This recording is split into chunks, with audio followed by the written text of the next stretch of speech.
Hey, in today's video I want to walk you through how I personally craft prompts in Stable Diffusion.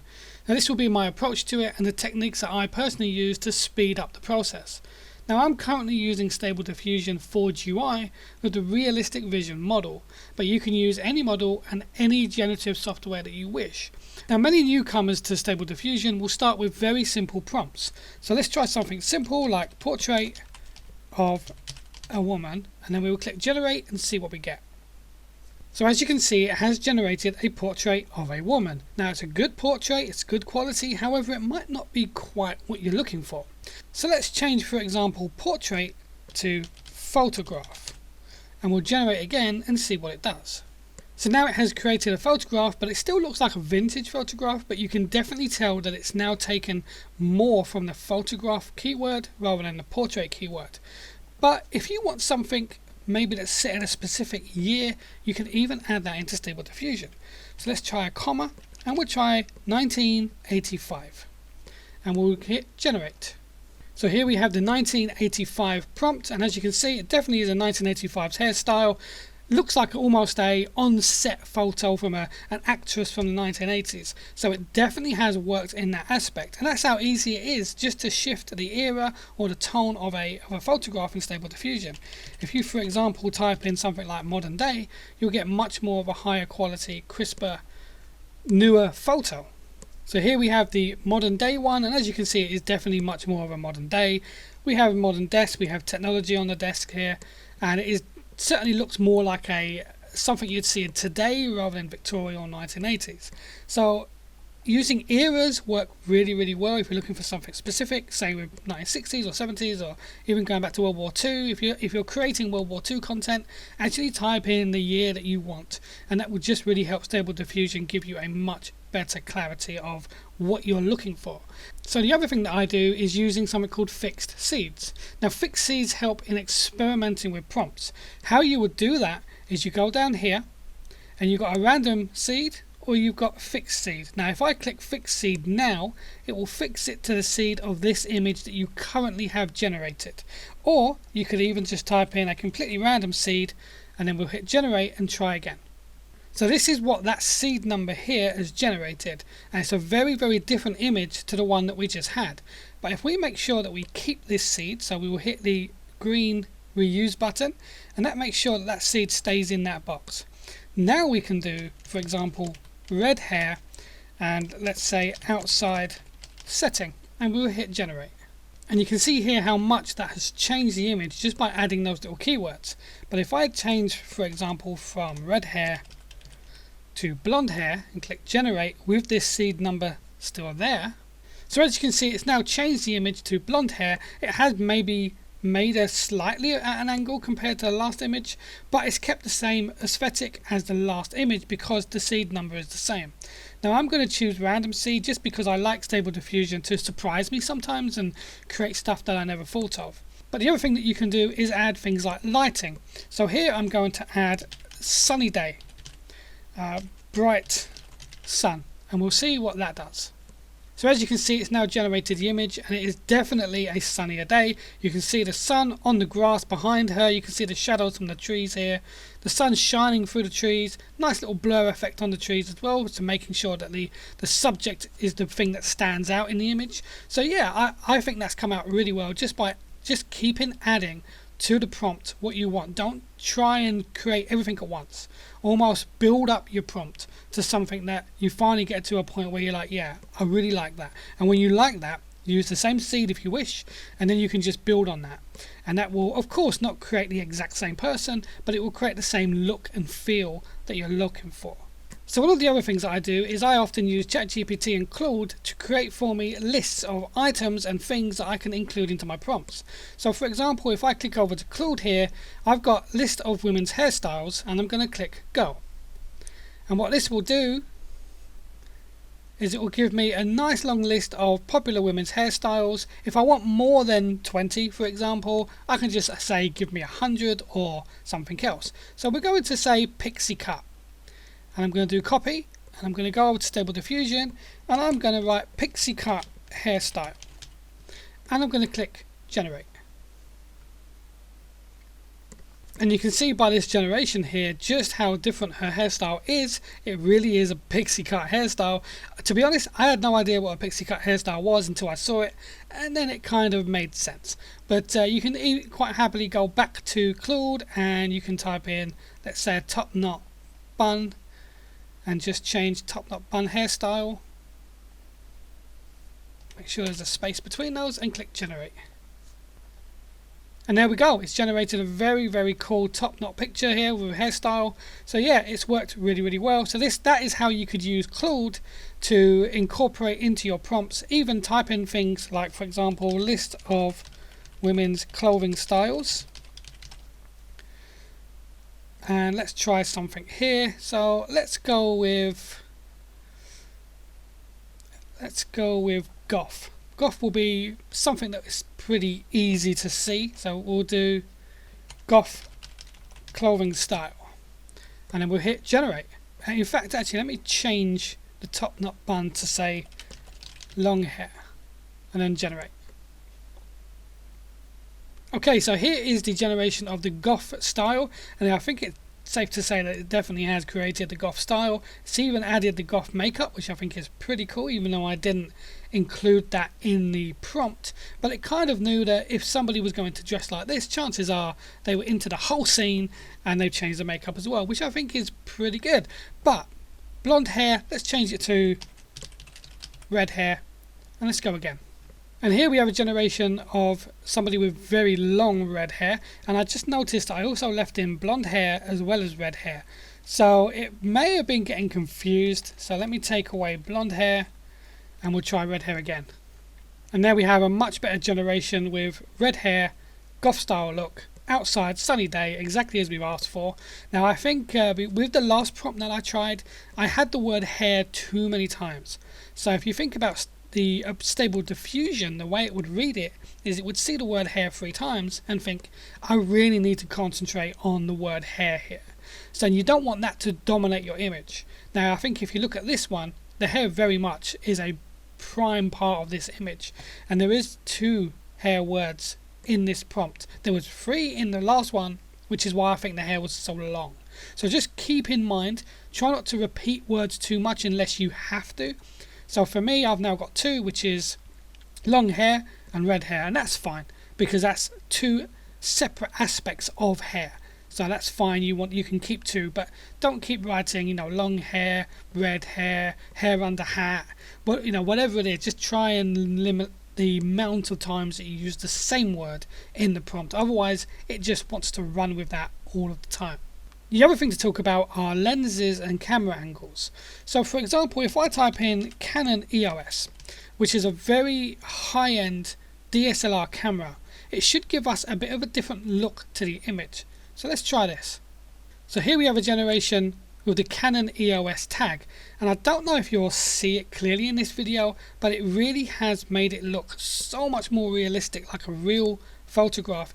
The exposure is much better, the lighting is much better, because it understands and knows the type of photos that a Canon EOS camera takes.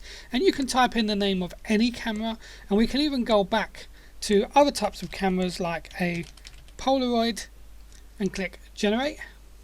And there we have definitely more of a Polaroid feel because it's added the border. But experiment with lenses, experiment with camera types to get exactly what it is that you want. And the other thing that you can do is things like professions and nationalities. So if we remove this and say British, and we'll say police officer.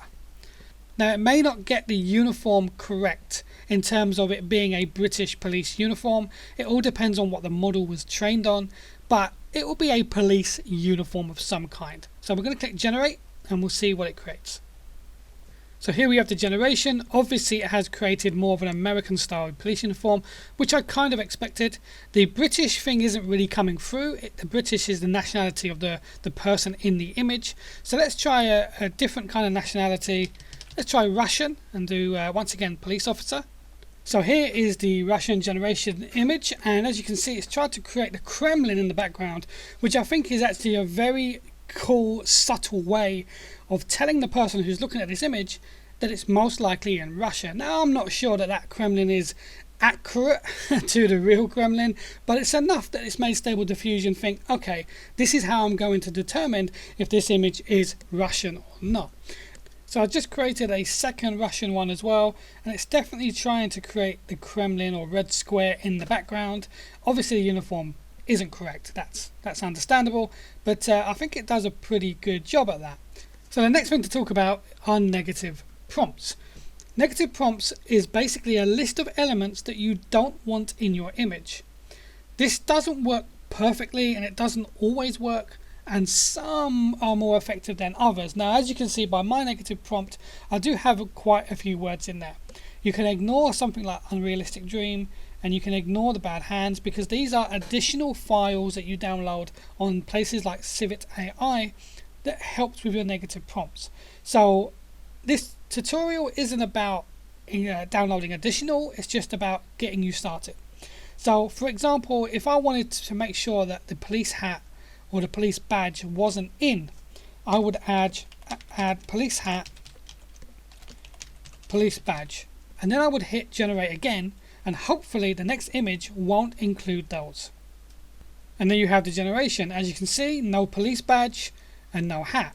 So it's definitely worked for this. It doesn't always work, and I'm quite surprised that this was literally the first generation that I did with that prompt, so it worked very, very well. It helps if you've got a good model, because the model that I'm using is extremely good and very highly rated on CivitAI, so it's going to be very, very good at this kind of stuff. But this is how it works. Just add in here anything that you don't wish to see, and hopefully the generation should come out something like this. Now the next tip to use, if you want to try and maintain a consistent appearance for a character across multiple generations, you want to give the character a name, or use a name of a celebrity that might look like the person that you're trying to make.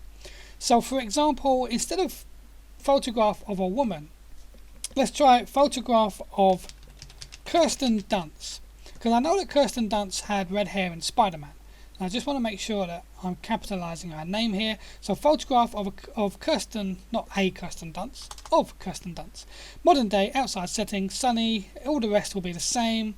Let's take out the Russian part. Now of course it will change the face, okay? So if we click generate, so here we have the generation of Kirsten Dunst. Now, the thing to remember here is you're not actually trying to create Kirsten Dunst. You're trying to create a character that the model perceives as Kirsten Dunst. It wasn't trained on her, but surely somewhere in the training set there would have been photos of her that are freely available, public domain images, but they would have made it into the training set. So now the best thing to do is you can say photograph of Kirsten Dunst, modern day, let's say take all that away and put inside a living room, red hair, sitting, and you'll notice that the face will be maybe not identical but very, very similar.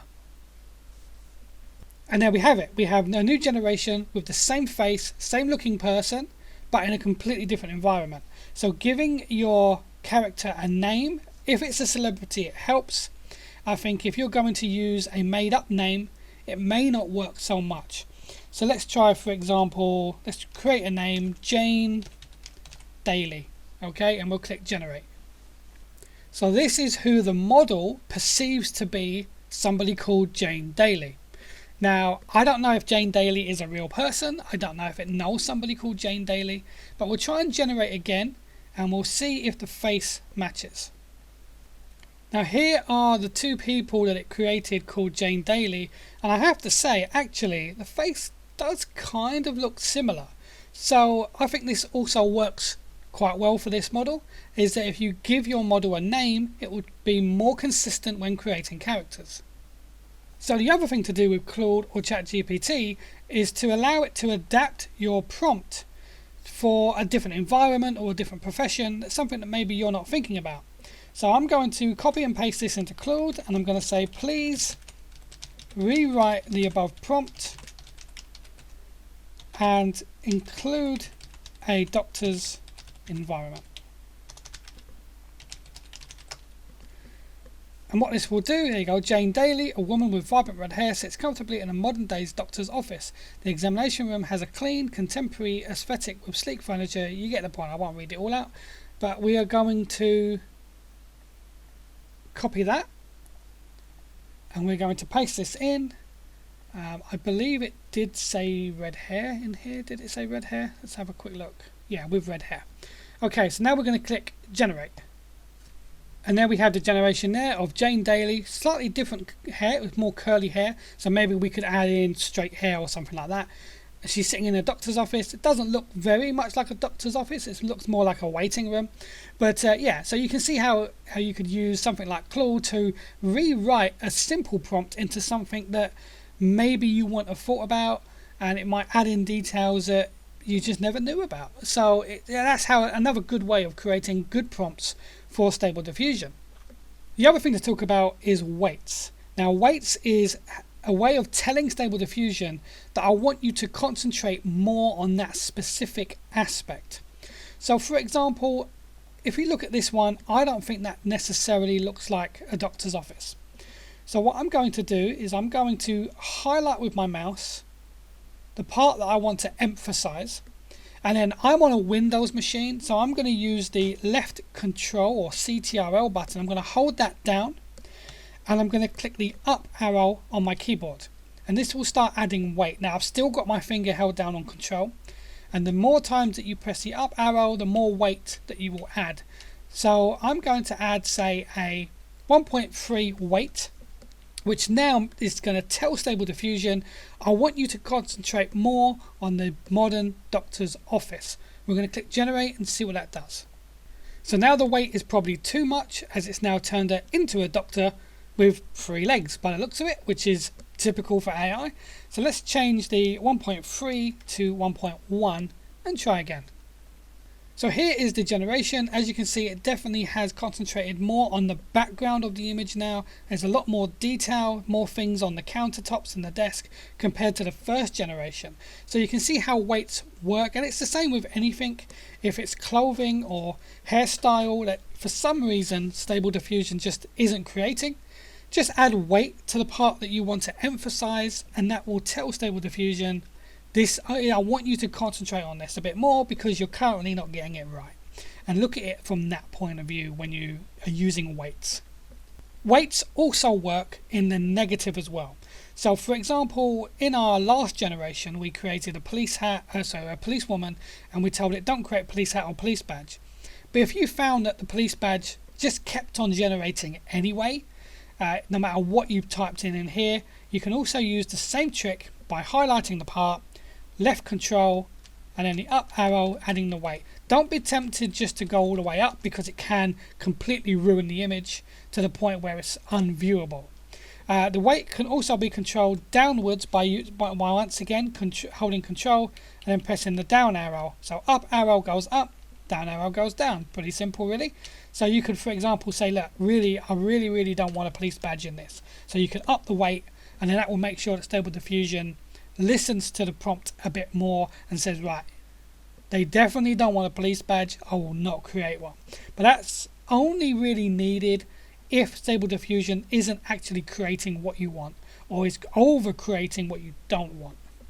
So just to emphasize again, I'm going to retype in my prompt here, and just to show you my structure. So the first thing that I do is I start with the art style or what I want.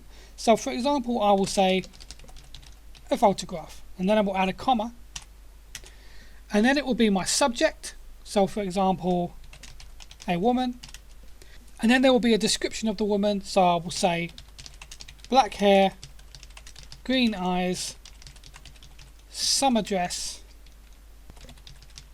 glasses, and that will be my description of the subject. Then there will be the environment. So I'm going to say at a water park. And then what you want to do at the end is any additional information. So for example, things like lighting, what kind of day it is. So it's going to be a sunny day and she's going to be happy. And then I'm going to click generate. And there we have it, my generation of my prompt, which is pretty much exactly what I asked for.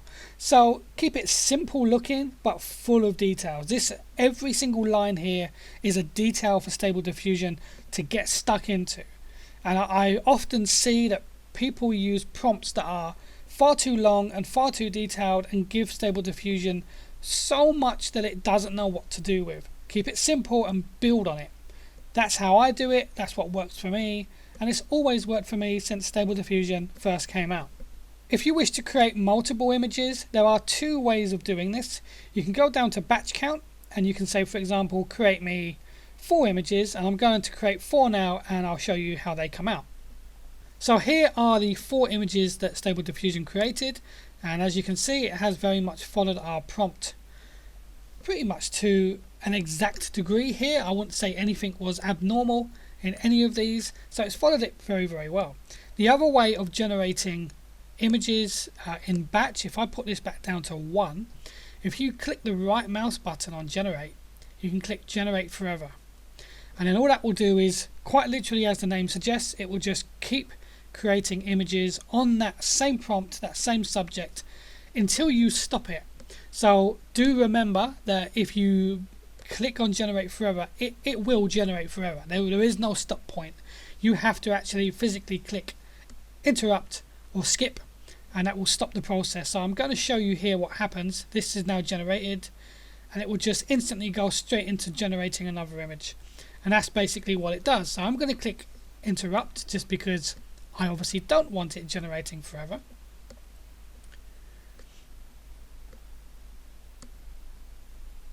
There we go, and you can right click and do cancel generate forever, and what this will do is it will just generate what it's currently doing and then it will stop.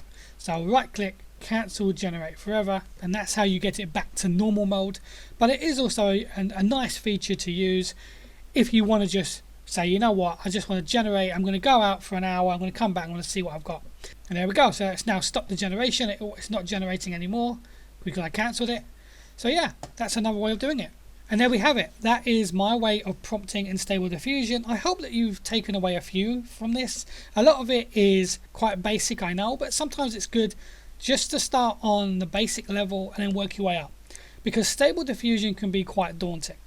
Unlike something like Midjourney, where you can just type in a very simple prompt and get an amazing image out, Stable Diffusion is a bit harder than that. And it puts a lot of people off when they don't get Midjourney results.